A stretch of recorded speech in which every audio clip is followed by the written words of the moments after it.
জামায়াত ইসলামী প্রকাশ্যেই সমাবেশ করে বলেছে যে তারা ভালো হয়ে গেছে এবং ৭১-এ জুলুম অত্যাচারের জন্য তারা নিঃশর্ত ক্ষমা চেয়েছে। কিন্তু আসলে যদি এটা তারা স্বীকার করে তাহলে সেই গণহত্যার কি হবে, দায় কে নেবে? না, যদি স্বীকার করে তাহলে তো গণহত্যার দায়ও তাদেরকে নিতেই হবে।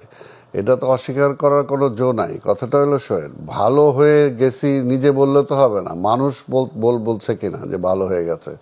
শেখ হাসিনাও তো ভালো হওয়ার জন্য মানে একেবারে মাপ টাপ চায়, মাথায় হিজাব টিজাব পরে তসবি নিয়ে, তাই না, অনেক কিছুই করছিল যে আমাকে জীবন একটাবার সুযোগ দেন। তো একটাবার সুযোগ নিয়ে সে কি হয়ে গেল, স্বৈরাচার হয়ে গেল, 24 উপহার দিল, তাই না, 24 উপহার দিল। তো কাজেই ওরাও যে কারণ সব কিছুই ধরেন, আপনার একটা অতীত আছে, আমার একটা অতীত আছে, আমি যে দল করি সেই দলের একটা অতীত আছে, আজকে আওয়ামী লীগের একটা অতীত আছে, জামাতের একটা অতীত আছে। অতীত দিয়েই কিন্তু তাকে চেনা যায়, ভবিষ্যতে হ্যাঁ, অতীত দিয়েই তাকে চেনা যায় যে অতীতে আপনি কি করছেন।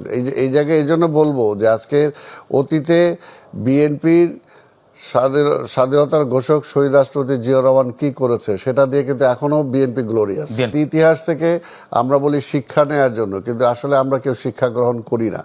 এটাই হলো সবচেয়ে বড়। যদি শেখ হাসিনা তার বাবার এই পরিণতির জন্য যদি ওইকে কেন হলো সেটা থেকে যদি শিক্ষা গ্রহণ করত, সে যদি ইতিহাসটা পাল্টাতে না চাইতো এবং সে যদি গণতন্ত্রের পথটা উন্মুক্ত রাখতো, তাহলে কিন্তু আজকে তার এই পরিণতি হতো না।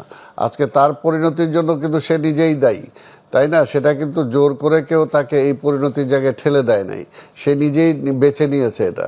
এবং বাংলাদেশে যেটা কোনো সম্ভব না, আমরা কিন্তু বারবার এটা তাকে বোঝানোর জন্য চেষ্টা করেছি, বাংলাদেশে মানুষ এটা কখনো গ্রহণ করে না, কিন্তু তার বাবাকেই গ্রহণ করে না বলছেন আপনারা, মুক্তিযোদ্ধারা এখনো বেঁচে আছেন অনেকেই, আপনারা বলছেন গ্রহণ করে না, কিন্তু এক ধরনের মুক্তিযুদ্ধকে একটু হিউমিলিট করা, একটু নিচে নামানো এবং বর্তমান সমসাময়িক রাজনীতি যদি দেখেন, সমসাময়িক রাজনীতিতে ৭১ কিন্তু চরম প্রাসঙ্গিক হয়ে এসেছে এবং দুটি পক্ষ দুই ভাগে বিভক্ত। এবং একটি পক্ষ আজকে যখন 16ই ডিসেম্বর আজকে মহান বিজয় দিবস রাজনৈতিক দলগুলো পালন করছে, তখন যারা 1971 সালে যাদের বিরুদ্ধে আপনারা অভিযোগ করে আসছেন যে তারা স্বাধীনতা চায়নি, বাংলাদেশ চায়নি, তারা আজকে জামায়াত ইসলামী, খোলামেলাই বলি, জামায়াত ইসলামী প্রকাশ্যেই সমাবেশ করে বলেছে যে তারা ভালো হয়ে গেছে এবং ৭১-এ জুলুম অত্যাচারের জন্য তারা নিঃশর্ত ক্ষমা চেয়েছে। কিন্তু আসলে যদি এটা তারা স্বীকার করে তাহলে সেই গণহত্যার কি হবে, দায় কে নেবে? না, যদি স্বীকার করে তাহলে তো গণহত্যার দায়ও তাদেরকে নিতেই হবে। এটা তো অস্বীকার করার কোনো জো নাই। কথাটা হলো শোয়েন, ভালো হয়ে গেছি নিজে বললে তো হবে না, মানুষ বলছে কিনা যে ভালো হয়ে গেছে।